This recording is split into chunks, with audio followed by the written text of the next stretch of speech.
Oui, Maud, Bruno Retailleau s'en inquiétait justement. Eh bien, les premières sanctions sont tombées durant les comparutions. On rappelle qu'il y avait 8000 policiers mobilisés, donc il y avait effectivement une présence policière suffisante. 312 gardes à vue, et on a assisté pendant cette soirée à des comportements, des attitudes et des gestes qui sont absolument inqualifiables. Quand Bruno Retailleau parle de barbarie, c'est le moins qu'on puisse dire. Barbarie, c'est quand il y a absence de civilisation et d'empathie. On comprend lorsqu'il y a une manifestation dans un conflit politique ou une confrontation sociale, qu'il y ait des casseurs, des black blocs qui viennent, c'est dans le contexte. C'est pas bien, c'est interdit, c'est très mal. Mais bon, c'est dans un contexte où il y a... Mais quand on fête une victoire pour une équipe de foot gagnante et qu'on va dans la ville casser des biens du service public, des arrêts d'autobus, brûler des poubelles, brûler des voitures, tout ça parce qu'on a gagné, c'est de la barbarie. Alors, les juges ont quand même été interpellés.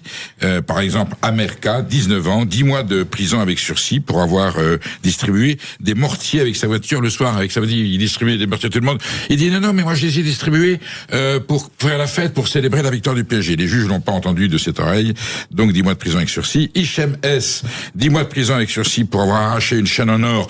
Quelqu'un qui fêtait la victoire du PSG sur les Champs-Élysées, hop, il a été pris en flagrant délit, et 1 an de prison, dont 6 mois ferme pour Raphaël D, qui a traité les policiers, lui dit que non évidemment, de fils de pute, de nazis et de fascistes. Donc les magistrats ont su être sévères, voilà. Pour autant, les dégâts sont considérables, la justice est passée. Je pense que les sanctions auraient pu être beaucoup plus sévères que ça. Le sursis, c'est pas sévère. Hein. Et le sursis, voilà, c'est pas sévère. Donc il y a une condamnation, mais elle n'est pas à la hauteur de ce qu'on pourrait attendre selon certains responsables politiques, et ils ont raison. Quant aux commerçants, n'en parlons pas.